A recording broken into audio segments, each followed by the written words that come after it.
Hello everybody, it's that college football guy here with another video. As promised, the preview predictions for the 3 games we have this Tuesday, as well as a little bit of news I got about Gonzaga and what I get for now.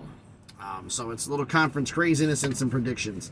Let's get the predictions out of the ways first. We got 2 games for Conference USA, 1 for the Sun Belt.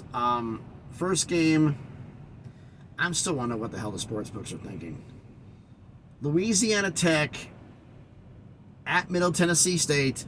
Middle Tennessee State, I use Vegas Insider for their odds. Middle Tennessee State is still a 3-point favorite. They got pasted last week. They haven't. I'm not going to get into that. Middle Tennessee is a 3-point favorite. They've lost 3 straight. Louisiana Tech's 3-4. Middle Tennessee State's 1-5. This is a game where it's kind of average teams, except for Middle Tennessee State's defense. Here's what I mean. Louisiana Tech scoring, averaging 27.1 points per game on offense. They're giving up 27 on defense. That's the reason why they're 3-4. Middle Tennessee State scoring 20.7 on offense and giving up 33 for defense. Sharks say Middle Tennessee State's going to win. After what I saw in the game last week, I just don't think they're going to. I'm going to pick Louisiana Tech to not cover Middle Tennessee State, not cover the break. I'm picking Louisiana Tech to win outright. So I'm going against the insiders on that one. Next game, Liberty at Jacksonville State. This is the battle for first place in Conference USA with 2 of the newest members. Liberty comes in at 5-0. Jacksonville State comes in at 5-1. So the winner of this game is bowl eligible. That's crazy. Liberty comes in at a 4.5-point favorite. This game is just going to be... The stats are kind of similar, but there's an issue. Liberty scoring 36.2 points per game on offense, allowing 18 on defense. That's impressive. Jacksonville State scoring 30.5 on offense and allowing 17.5 on defense. So defense is about even, offense favors Liberty. Jacksonville State right now has a possible quarterback issue. And Liberty does not. They know who their starter is. They know what's going forward.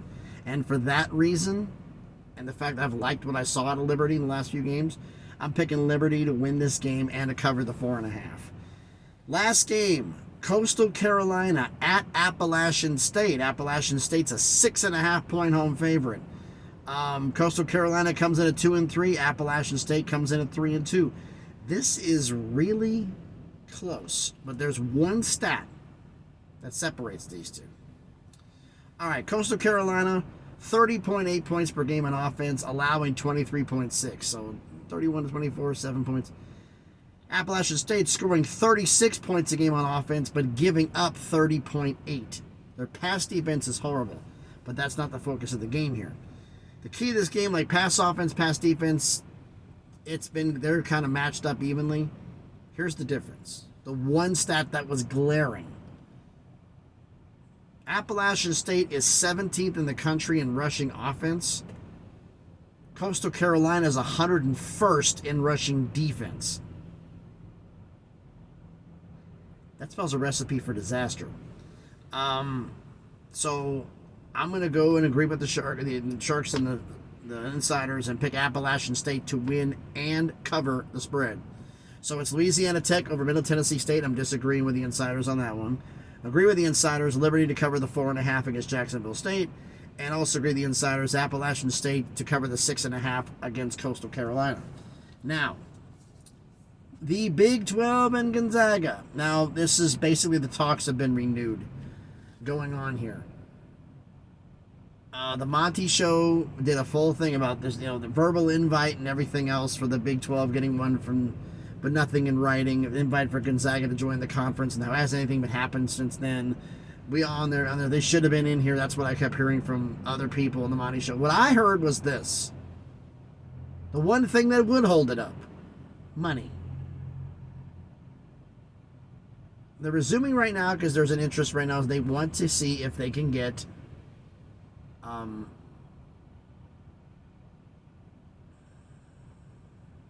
See if they can get.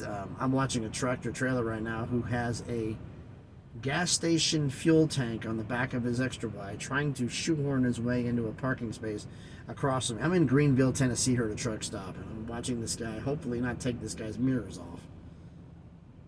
And he did it and just made it perfectly. So nice job. Anyway, money was the issue for Gonzaga not getting in. What I've heard was simply the fact that they went to their TV partners, and Brett Yormark went to the TV partners. This is rumor. And asked the TV partners to pay for Gonzaga. The TV partners were a little reluctant to do so. Now, if Gonzaga has a good showing in the tournament, they'll get an invite. And Fox and ESPN will pay for it. Fox primarily. But the thing is, having an odd number of basketball schools doesn't work. So they need a second school. Now, the obvious one everybody is saying is St. Mary's. Bring St. Mary's from the West Coast Conference in. But St. Mary's doesn't have the brand. Doesn't have the oomph to go with it. And you need an East Coast school. And I've said this before, and I have a couple people I've, come across in their statements on the internet and everything else, and people I've talked to, they're thinking the same way I am. You need someone in the East to balance this out a little bit. And Brett Yormark made that passing comment of Big 12 basketball in the Garden. Who plays their home games in the Garden? The Johnnies, St. John's. By the way, I'm going to leave this as a trivia question for you to figure out. Who's the head coach of St. John's? You realize, okay, you know what? If you follow basketball, this would make sense. So that's my take on this. I think that if Gonzaga does get in, they're going to bring another basketball school in and have it be, I would suggest St. John's. I thought originally Villanova, but I got brought to my attention. Villanova's got an FCS football program, and Villanova wants all or nothing. You're not going from FCS to the Big 12. That's not happening. So Villanova's out. Unless they're willing to do basketball only. Which is a possibility, but because when Gonzaga comes in, it's everything. It's all their programs. Everything they have comes in. So that's why I'm thinking St. John's may be better. You get Rucker Park. You get New York City. You get Big 12 basketball in the Garden. St. John's at times not been as good as they have been in the past, but they are a solid program who has had a great history of doing things. I remember it was Lou Carnesecca was the old head coach when I was watching them in the 90s and 80s. Yeah, I'm dating myself and don't care. But, by the way, here's the trivia question on here. I haven't checked this. I'm doing this off the top of my head, so someone can correct me. But actually, you know what? I'm not going to say who I think it is because I already know. Why spoil the surprise? I want to see if anybody looks it up in the comments and lets me know who the head coach is of St. John's. Because it may surprise you if you're not paying attention. But yeah, so that's my thoughts on all of this. So why don't you know everything about this down in the comments? So thanks everybody for watching. As I've said before in all of these, every interaction you can do with the channel, everything is greatly appreciated. So please like, comment, and subscribe. It helps the channel grow, trying to get to 1,000 subscribers. I've not been putting out as much realignment talk as there hasn't been, and because there are a lot of people who are interested in realignment only, I've been losing subscribers. Lost a few over the past few days. That it comes and goes. That's not a concern. That's going to happen because I'm not putting out everybody's cup of tea because I never said I was everybody's cup of tea. I'm just a guy who just likes to talk about college football. I'll talk about some other things from here and there. But this is a very niche crowd in college football.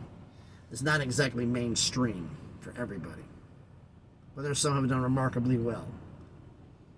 So hopefully this channel can grow. Maybe one day start making some serious damage. So like I said, thanks everybody for watching. Shutting down really early for the night because I got to get out at 2:33 in the morning again to head in so I can beat the traffic through Knoxville. And where I picked up Monday morning is where I'm delivering to. I literally, Monday morning, picked up in Springfield, Tennessee this morning, 10 o'clock, just before 8 o'clock. delivered in Wilson, North Carolina.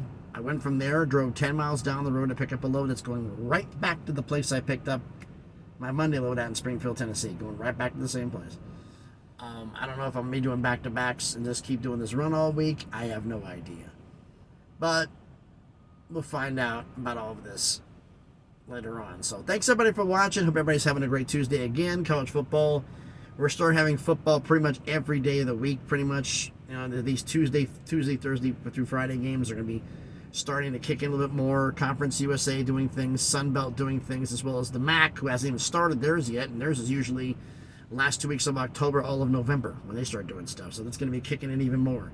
So thanks everybody for watching. Again, highway patrol and construction zone, so be advised out there. Be safe, and please be good to each other.